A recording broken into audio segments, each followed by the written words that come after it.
I am extremely proud of our defense in the second half. That is a really good offense. They got explosive guys all over the field. They put up tons of points on everybody. I think this may be their first game being held under 40 points. We made some adjustments. Credit to my defensive staff and our players for being able to make those adjustments on the fly, and we got after them. We stuffed them, stuffed their run game. We were getting after their quarterback. We're really proud of our defense. What worked well there to shut down their rushing game? Because they were kind of gaining steam late in the first half, and then it seemed like they had some things clicking early in that first drive or third, and then nothing. We switched up our defensive front. We've been running a 3-down in the first half. Then we switched to a 4-down because they were hitting us with a lot of the same plays, just running C-gap stuff with pin and pull. So putting another lineman in there to clog up that gap and keep their guys from getting up to our backers, allowing our backers to run free and make the tackles, that really was the difference. And in pivotal plays, I think y'all held them to 2 for 6 on 4th, something like that, to get off the field, to have your guys step up in those moments. How much fun is that? How special is that? It was great. I mean, this is what our kids are about. We played some closer games this year against some opponents that we probably shouldn't have played as close with, but that battle tested us. We were ready. We've faced so much adversity this year, having only 27 kids on the roster total, and we haven't had 27 healthy kids since June. We've been down to as few as 18 guys some weeks. So facing that adversity, finding ways to win games when we were down before, that all prepared us for this moment. And our guys rise to the occasion. I mean, Rory's got a broken arm. Jude's cramping every other play. I mean, can you put into words how tough these guys are? Tough as nails. I mean, there's no way to describe the toughness of these players. I mean, Rory has a broken arm. He played an entire half of a game with a broken arm a few weeks ago. Had surgery so he could be back for this game. Practiced 2 days, and he's out there like vintage Rory. Jude was banged up. He rolled his ankle up pretty bad. He went to the sideline for one play and said, "Screw it, coach, I'm coming back. I'm not sitting out of this." Guys playing hurt, Jacob Caballero, one of our defensive linemen, our offensive lineman, he's been playing with a broken hand all year. But everybody's been banged up, but they don't make excuses. They find a way to get themselves back on the field and make plays. We talked about Colin Higginbotham defensively, right? He was just making plays all game long. Just talk about him, and a guy like Brooks Capps as well got the offense started too tonight. Cohen is one of those unsung heroes a lot of times. He plays receiver for us, and he plays kind of that road route spot for us on defense.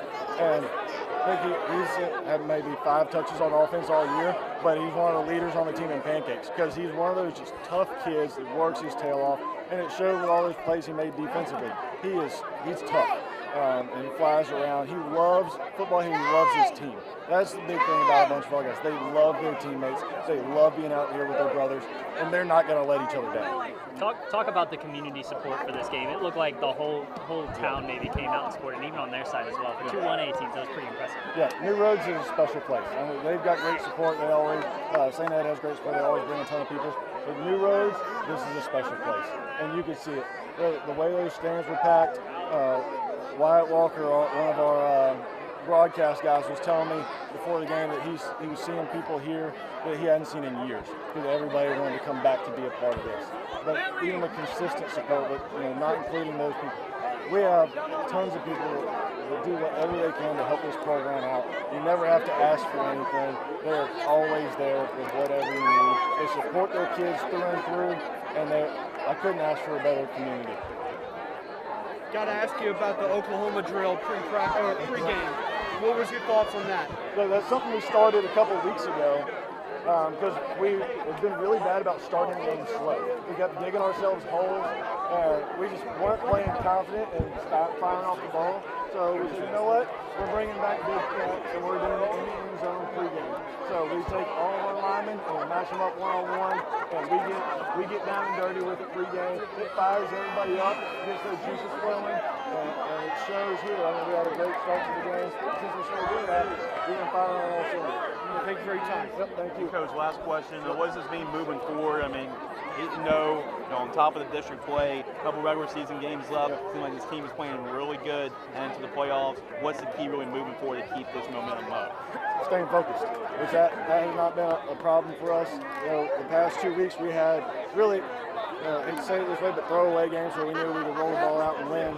And in games like that, most teams have trouble staying focused and locked in those entire weeks, knowing that it doesn't really matter if we execute perfectly, we can go out and win no matter what. That wasn't the case with these guys. They showed up, they punched the clock, and they came to work. And that's something Parker Jewell actually started saying the week after the Westminster game, when we only won 14-9 in a game that we feel like we should have beat them worse than that. He came in my office after that game and said, "Coach, we're going to work. We're punching the clock every day." And so that's what these guys are all about. They come to work. Obviously, they have fun. They love it. They love each other, but they come to work. And so the message is, we're not done. Keep punching that clock.